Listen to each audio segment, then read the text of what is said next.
districts of Andhra Pradesh to provide adequate funds for the development of those areas and to assist the government of Andhra Pradesh and after the formation of the state of Telangana, assist both the state governments to maintain law and order and ensure peace and harmony in all the regions and districts. The Congress Working Committee acknowledges that the decision to form a separate state of Telangana has not been an easy decision.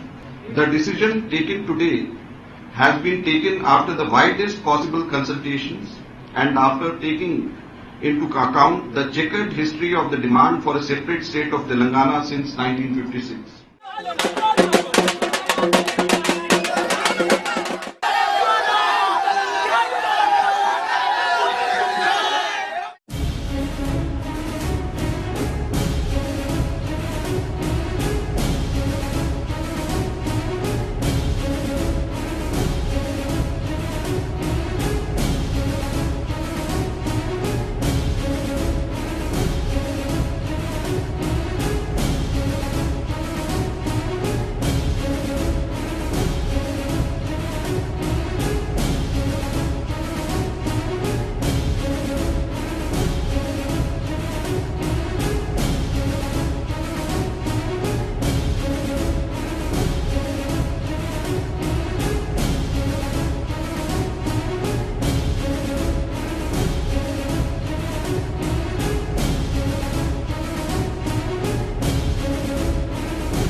ఇచ్చే party తెచ్చే party ఒకటే, కానీ చచ్చే పార్టీలెన్ని? ఇదే ఇవాళ తేల్చుకోవాల్సిన లెక్క. Congress high command ఇవాళ తెలంగాణ ఏర్పాటు పేరుతో ఒక చారిత్రాత్మక నిర్ణయం తీసుకుంటోంది అనే కంటే ఒక అరివీర భయంకరమైన పొలిటికల్ స్కెచ్ గీసేసుకుంది అంటేనే కరెక్ట్. సో ఉండేలు దెబ్బకు కుదేలైపోయే పిల్లకాకులు ఎన్నన్నదే ఇక్కడ తేలిపోవలసిన లెక్క. అందుకే ఈ కూడికలు అండ్ తీసివేతలు.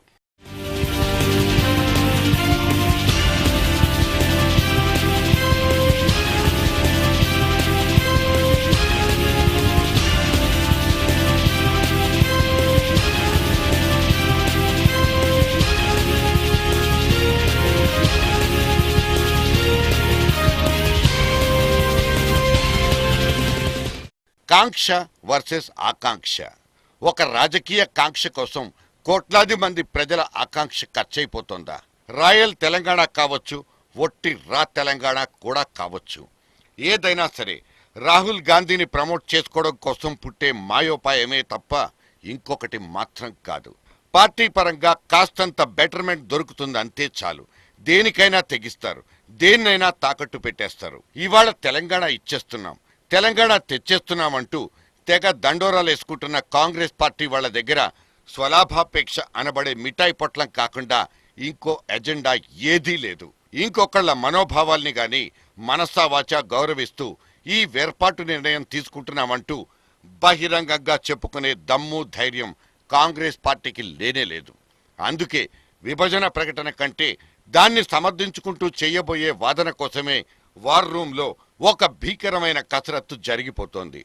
ఈరోజు దుర్మార్గంగా కాంగ్రెస్ పార్టీ కేవలం సీట్ల కోసం, ఓట్ల కోసం లేని ప్రతిపాదన తెచ్చి రాయలసీమను కూడా చీల్చాలని ఆలోచించడాన్ని మేము తీవ్రంగా వ్యతిరేకిస్తాం. ఎస్, ఇప్పుడు జరిగిపోయేది కుస్తీ పోటీల కాలం, time of wrestling competitions. గెలిచినోడే Monagadu. ఎవరు అవునన్నా ఎవరు కాదన్నా సరే అన్ని పార్టీలకు ఓట్లు సీట్లే ప్రాతిపదిక. ఆ తర్వాతే ప్రజలు, వాళ్ల కష్టాలు, వాళ్ల కన్నీళ్లు. ఇవాళ 100 మీటర్ల పరుగు పందెల్లా ఉరకలెత్తిపోతున్న కాంగ్రెస్ పార్టీకి రాష్ట్రం కాదు, రాజకీయమే కీలకమని తేలిపోయింది. నాటి ప్రణబ్ ముఖర్జీ నుంచి నిన్నటి కొణిజేటి రోసయ్య దాకా ఏర్పాటైపోయిన అరడజన్ దాకా సబ్ కమిటీలు, నిపుణులు, మేధావులతో కూడిన శ్రీకృష్ణ కమిటీ నివేదిక, 4-5 సార్లు సిట్టింగ్ చేసుకున్న ఆల్ పార్టీ మీటింగ్స్, వీటన్నిటికంటే అసదుద్దీన్ అనే ఒక పొడవాటి పెద్ద మనిషి డియర్ సర్ అంటూ ప్రైమ్ మినిస్టర్ కు రాసుకున్న ఒక 4 పేజీల లేఖతోనే ఇవాళ చీలిక ఖరారైపోతోందా?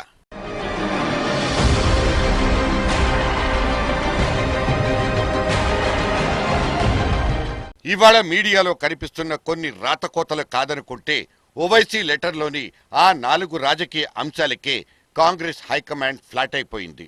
కర్నూలు, అనంతపురాల్ని సీమ నుంచి విడదీసి తెలంగాణలో కలబోసుకుంటే దాని నుంచి ఒరిగిపోయే ప్రయోజనాలు ఒకానొక బలహీన క్షణంలో కాంగ్రెస్ అధిష్టాన పొళ్లకు బాగా కనెక్ట్ అయిపోయాయి.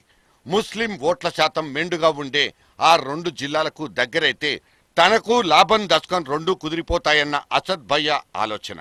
రాష్ట్రపతి ఎన్నికలప్పుడు ఓట్లడుక్కోవాల్సి వస్తే ఈ గడ్డమాయన్నే జైల్లోపలికి రాయబారం పంపిన కాంగ్రెస్ పార్టీ మంత్రాంగం ఇవాళ ఈ రాయల్టీ విషయంలో సైతం ఈ మజ్లిస్ మడిసితోనే ఫిక్స్ అయిపోయిందా తెలీదు. తను గీసిచ్చిన 12 జిల్లాల ప్రత్యేక రాష్ట్రంలో రెడ్డి ఓట్లెన్ని, నాన్ రెడ్డి సీట్లన్నీ లాంటి స్టాటిస్టిక్స్ సైతం హైకమాండ్ కి తెగ నచ్చేసినట్లే కనిపిస్తోంది. కాంగ్రెస్ కు తనకు ఉమ్మడి శత్రువైన బీజేపీని కోలుకోలేనంతగా దెబ్బతీసే విధానం సైతం ఈ లేఖలోనే రాసింది. ఇటు రాయల్ తెలంగాణ లాంటి ప్రయోగాత్మక విభజనకు ఇప్పటికే టీజీ వెంకటేష్, జేసీ దివాకర్ లాంటి ఎక్స్ట్రా ఆర్టిస్టులు పచ్చ జెండా ఊపేసినట్లు కనిపిస్తుంది. మజ్లిస్ పార్టీ అయితే రాయల్టీ ఫార్ములాకు నిన్నటికి నిన్న ససేమిరా అంటూ స్టేట్మెంట్ ఇచ్చింది గాని అంతకు ముందోసారి బేషరతుగా ఓకే చెప్పేసింది. కొత్త రాజధాని పుట్టుక, నదీ జలాల గొడవలు, పరిశ్రమల స్థాపన, ఉద్యోగాల కల్పన గట్రా ఇవన్నీ జస్ట్ సెకండరీ థింగ్స్. ఓటు బ్యాంకుది మాత్రమే ఫస్ట్ అండ్ ఫార్మోస్ట్ ప్రయారిటీ.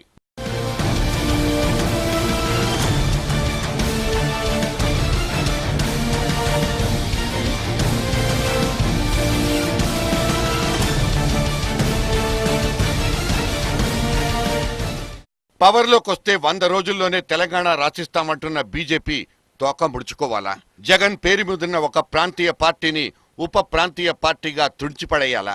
ఉద్యమ పార్టీ అంటూ కేసీఆర్ పుట్టించిన ఇంకో ఉప ప్రాంతీయ పార్టీకి ఫ్యూచరే లేకుండా చెయ్యాలా? ఇన్ని రోజులు 2 కళ్ళు తెరిచిపెట్టుకున్న తెలుగుదేశం దుకాణమే రేపటి నుంచి బంద్ అయిపోవాలా? ఒక్క దెబ్బకు ఇన్ని పిట్టలు రాలిపడతాయో లేదో తెలీదు. కానీ కాంగ్రెస్ పార్టీ వేసిన శకుని మార్కు పాచిక మాత్రం ఆటను ఏ మలుపు తిప్పుతుందన్న క్లారిటీ మాత్రం కొంతలో కొంత దొరికిపోతోంది.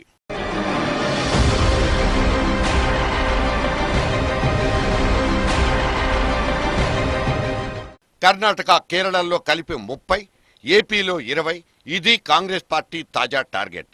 యూపీఏ 3ని డిజైన్ చేసుకుంటున్న మేడం సోనియా గాంధీ దక్షిణాది రాష్ట్రాల నుంచి ఆశించుకుంటున్న ఎంపీ సీట్ల సంఖ్య 9 కోట్ల జనాభాకు సంబంధించిన రాష్ట్ర విభజన అనబడే కీలక ఘట్టాన్ని కేవలం 20-25 ఎంపీ సీట్ల కోసమే ఉపయోగించుకోవడం అనేది కాంగ్రెస్ పార్టీ పాల్పడిపోతున్న మహాపాతకం.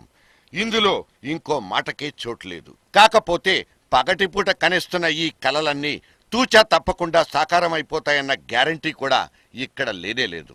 ఓ కంట ఢిల్లీని కనిపెడుతున్న రాష్ట్ర ప్రజలు మెదక్ జిల్లా ఎర్రవెల్లి దగ్గరుండే ఆ ఫామ్ హౌస్ మీద ఇంకో కన్నేసి తదేకంగా చూస్తున్నారు. అక్కడున్న తోటరాముడు నెత్తిమీద తపేలా టోపీనేసుకుని పిట్టల దొరలా కనిపిస్తున్నా తాను లేస్తే మనిషిని కాడన్నది మాత్రం ఇప్పటికే చాలాసార్లు రుజువైపోయిన ముచ్చట. ఇటు కేసీఆర్ తరఫున కొన్ని ముందస్తు హెచ్చరికలు కూడా జారీ అయిపోయాయి. రాయల్ తెలంగాణ అనబడే రేరెస్ట్ ఆపరేషన్ కు ఆదిలోనే కత్తెరేసింది ఈ ఎగస్ పార్టీ. రాయల తెలంగాణ అని చెప్పి కర్నూలు, అనంతపురం జిల్లాలను కలిపి చేస్తామని, లేదు హైదరాబాద్ పైన కొన్ని ప్రత్యేకమైన ఏర్పాట్లు చేస్తూ వేరు చేసే కుట్రని చేస్తూ ఈ ప్రజల హక్కుల్ని తీసుకుపోయి మళ్ళీ ఆ జిల్లాలకు కట్టబెడతాం. అక్రమ ప్రాజెక్టులైన పోతిరెడ్డిపాడు, వెలుగొండ, వెలుగోడు, ఆంధ్రీనివ లాంటి ప్రాజెక్టులను మళ్ళీ నింపడానికి, ఏ హక్కులు లేని వాళ్ళకు మళ్ళీ హక్కులు కల్పించడానికి ప్రయత్నం చేస్తున్న కుట్ర కూడా దీని వెనకాల దాగుందనే విషయాన్ని కూడా తెలంగాణ ప్రజలు అర్థం చేసుకోవాలి. ఇచ్చే పార్టీ తెచ్చే పార్టీ రెండూ తామే అయినప్పుడు మధ్యలో ఈ కమలం గుర్తులు, గులాబీ జెండాలు ఎందుకన్నది కాంగ్రెస్ వాళ్ల తాజా వాదన కావచ్చు. కానీ రేపటి రోజున కేసీఆర్ అనుసరించబోయే వ్యూహమే ఇక్కడ అత్యంత కీలకం. ఎందుకంటే కేసీఆర్ అంటే ఆషామాషీ కాదు. 12 ఏళ్ల పోరాటంలో కనీసం 60 సార్లైనా పడిలేచిన మొండి కెరటం. ఆరో జోన్ అనబడే ఒక స్మాల్ సైజ్ ప్లేస్మెంట్ ఇష్యూని నెత్తికెత్తుకుని ఉద్యమాన్ని ఇక్కడి దాకా మోసుకురావడంలో కేసీఆర్ పాత్ర ఎంతన్నది అందరికీ తెలుసు. దాన్ని కొట్టి పారేయడం అనేది పచ్చి అవివేకం, అసంబద్ధం కూడా. తెలంగాణ వచ్చిన తర్వాత కేసీఆర్ని మొయ్యాల్సిన అవసరం లేదన్న కాంగ్రెస్ వర్షన్ని తెలంగాణ జనాభా ఎంతవరకు ఆమోదిస్తుందన్న ఇదమిద్దమైన లెక్కలు కూడా ఇక్కడ లేనే లేవు.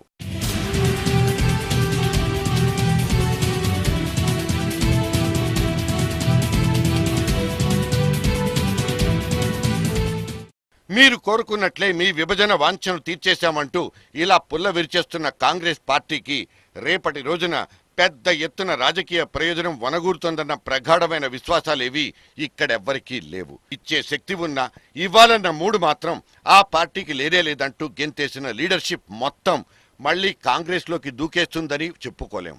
వినోద్, కేకే, మందా జగన్నాథన్ లాంటి క్రూషియల్ పర్సనాలిటీలు మళ్లీ అమ్మ పార్టీ వైపు అట్రాక్ట్ అయిపోతారంటే అది అత్యాశ కిందకే లెక్క. ఈదుతున్నామన్న లెక్కలే తప్ప మనం ఈదుతోంది చెరువునా లేక సముద్రాన్న అన్న ధ్యాస అయితే కాంగ్రెస్ లో లేదు. కానీ కేసీఆర్ లెక్కలు కేసీఆర్కున్నాయి. ఈ కాంగ్రెస్ నకరాలన్నీ ఆయన ఎరిగినంతగా ఇంకెవ్వరూ ఎరగరు. ఎప్పుడు చంకనెక్కించుకుంటారో, ఎందుకు జుట్టు పట్టుకుంటారో, ఆ వెంబడే కాళ్లు పట్టేసుకుని ఎందుకు వదిలిపెట్టరో కూడా కేసీఆర్కు బాగా అనుభవంలోకొచ్చిన సంగతులు. ఇప్పుడు ఆయన అవసరం లేదనుకుంటున్న కాంగ్రెస్ పార్టీ అకస్మాత్తుగా వ్యూహం మార్చిపడేసి కాళ్ల బేరానికి రావచ్చు. కేసీఆర్ దగ్గర ఇప్పుడు ఎజెండా లేదు కాబట్టి ఆయనకిక రాజకీయంగా నూకలు చెల్లిపోయినట్లేనన్నది కాంగ్రెస్ అంచనా. ఎజెండాలనేవి రాజుకునే వాళ్లకు, గీచుకునే వాళ్లకు. కేసీఆర్ లాంటి ఎమోషనల్ బ్యాచ్ కి ఏ ఎజెండా లేకుండానే పనులైపోతాయి. వాళ్ళేది మాట్లాడితే అదే ఎజెండా. అయితే జనం కేసీఆర్ కు అంత దూరంగా జరిగిపోయారా? అనుమానమే.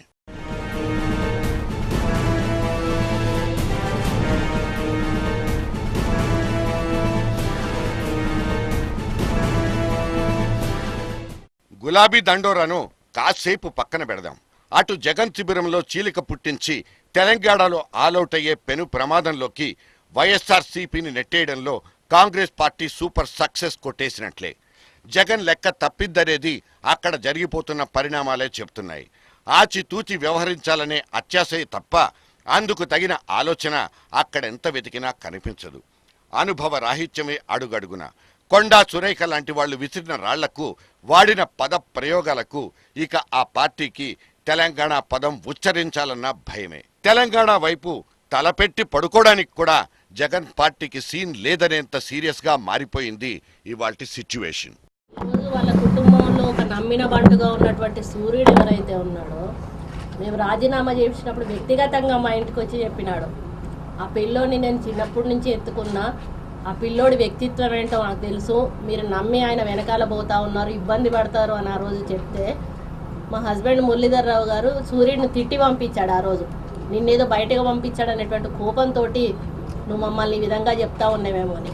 అయితే నిన్ననే గుర్తు చేసుకున్నా నేను ఆ మాట. ఆ రోజు సూర్యుడు చెప్పింది మనం నమ్మలేదు, ఈ రోజు అది నిజము అనేటువంటి మాట. డిసెంబర్ 9 అనబడే ఒక పాత సినిమా గుర్తుందా? అందులో విలన్ క్యారెక్టర్ పోషించిందంటూ పేరు తెచ్చేసుకున్న తెలుగుదేశం పార్టీ ఇప్పుడు వ్యూహాత్మక మౌనంలో మునిగిపోయింది. ఇవాళో రేపో వెలువడిపోతుందంటున్న తాజా విభజన ప్రకటన తర్వాత ఈ రెండు కళ్ల ఆసామీ తీసుకోబోయే స్టాండ్ ఏమిటన్నదే ఇప్పుడు అన్ని రాజకీయ గుడారాల్లోనూ కనిపిస్తున్న సూపర్ టెన్షన్. తెలంగాణ కుంపటి సలసలా రగిలిపోతున్న ఇవాల్టి సీజన్లోనే పంచాయతీ నగారాను వీర లెవెల్లో మోగించుకున్న చంద్రబాబు ఎందుకు వెనక్కు తగ్గుతారన్నది దెప్పి పొడుస్తున్న ఇంకో రాజకీయ విశ్లేషణ.